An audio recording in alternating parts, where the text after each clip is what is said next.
Well, we start with big transfer news from Liverpool, who have this afternoon agreed a huge deal for Eintracht Frankfurt's Hugo Ekitike. Mark McAdam is with me now for all the details. Mark, it's a big breakthrough on both sides for this transfer. It's been bubbling away for a few days now, but we feel like this is coming to a completion. Where are we? Yeah, big news for Liverpool fans today. Big news for Liverpool once again. They are splashing the cash in the transfer market and they've got a new striker. There's been a formal agreement between Eintracht Frankfurt and Liverpool that was reached this morning. We know that there is a guaranteed payment from Liverpool to Eintracht of 80 million euros. Which is around £69 million, and €12.5 million in add-ons, which is around 10 million or so. So it takes this deal to between 79 and 80 million pounds for the Eintracht Frankfurt striker Hugo Ekitike. It's a big investment. It's a huge investment. Someone that scored a number of goals in the Bundesliga last season. He was at PSG before that, and someone who has been watched by a number of Premier League sides over the course of the last few years, and someone that Liverpool believe can be a huge striker in the Premier League moving forward.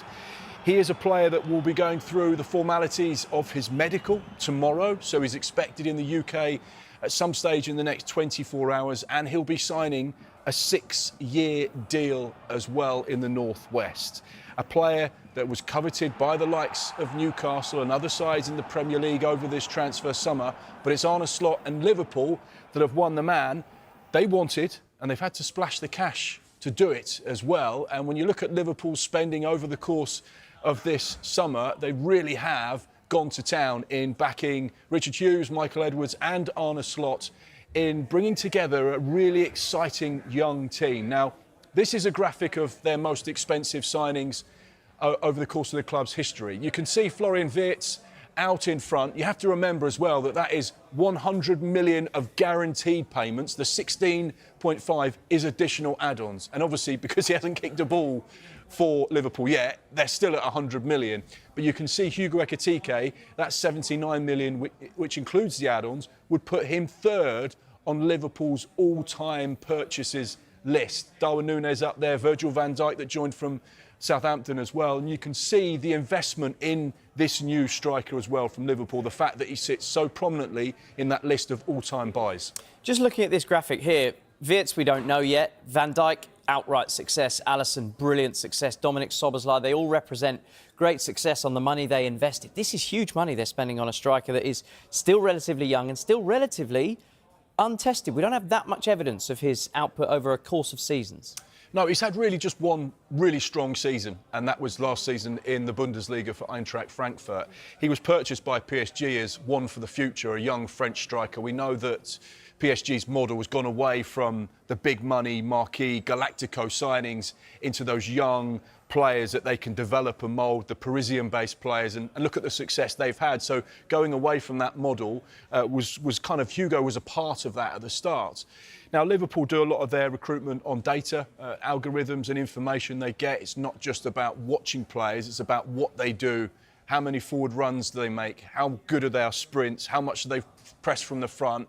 How good are they with the ball? How many chances do they take? How many times do they get the ball in the opposition's box? So all of that data is brought together to formulate who they target in the transfer window. And Hugo Ekitike is one of those players that brings good data, but also a good versatility as well. And that's something that's really key for Arne Slot. He wants players that can actually play in multiple positions and adapt and build really good strike forces. He wants to play two false nines, he wants to play two tens, he wants to play wide men as well. You know, you've got Mo Salah one side, and he's got a really good collection of experience and different profiles now that all bring together that Liverpool attack. And that's what will be so exciting for Arne Slot and, of course, those Liverpool fans that will get to see this new strike force in action next season. He's a player that has good numbers, and Liverpool are putting a lot of emphasis on the potential that he could be.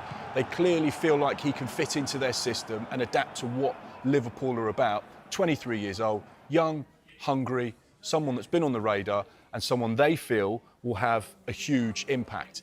Now, a lot of people will be sat there at home looking at the TV saying, Mark, Liverpool have spent a huge amount of money. And they have, but this summer isn't the biggest spending Premier League summer that one team has ever had. Chelsea still own that mantle because of their spending last season, 23-24, where they spent, get this, £434.5 million in one window. The second highest was 22-23, again under Todd Boehly. That Chelsea board splashing the cash, and you can see where Liverpool rank there, and then Chelsea again, the second biggest window. Now, again, that Liverpool figure is all with add-ons. So Florian Wirtz, Hugo Ekitike, Jeremy Frimpong, those players that have performance-related add-ons to those deals and those contracts would potentially take that fee to 295 million. And as I said in the last hour, if Liverpool ended up paying that 295, it means they've been incredibly successful. The individual players have all been successful. They've all been a part of what they've done. They've won multiple Premier Leagues, Champions League, League Cups and FA Cups, and been one of the forces in English football for them to get to that figure. But that is potentially what it could be so far in this window. And I say so far because I don't think Liverpool have finished yet. Clearly their focus will be on maybe selling a player or two and recycling some cash. But I still think that Arne Slot wants to add to this squad. I don't think we'll see big marquee signings, but I still think we'll see one or two jigsaw pieces just slot in. OK, speaking about slotting in, I imagine the Manchester United social media team are just putting the finishing touches on their video to announce the big new signing. Where are we at with Bryan Mbeumo? It's only a matter of time. We know the details. We know he's had his medical. We know that's been completed. We know that he's signed his contract. It's just a case of when Manchester United say, right, here is our new number 10. Here's a player we've coveted all summer.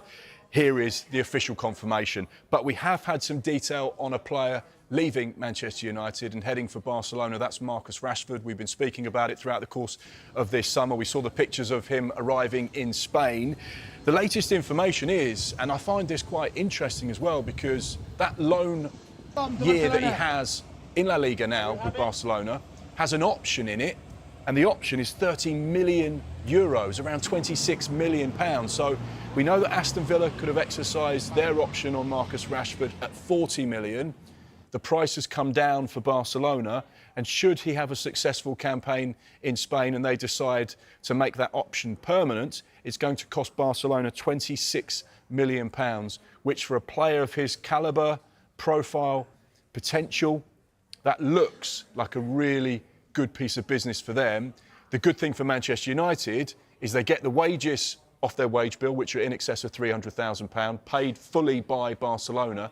And of course, if they were to get that 26 million, that would be 100% PSR profitable, because of course, he's come through the academy. So sometimes selling an academy product works out just as well financially, even though the price is not as high as if selling a marquee player that you paid a lot for in the first place. So yeah, latest detail there on Marcus Rashford, just waiting for official confirmation from both United and Barcelona that he's going to be there.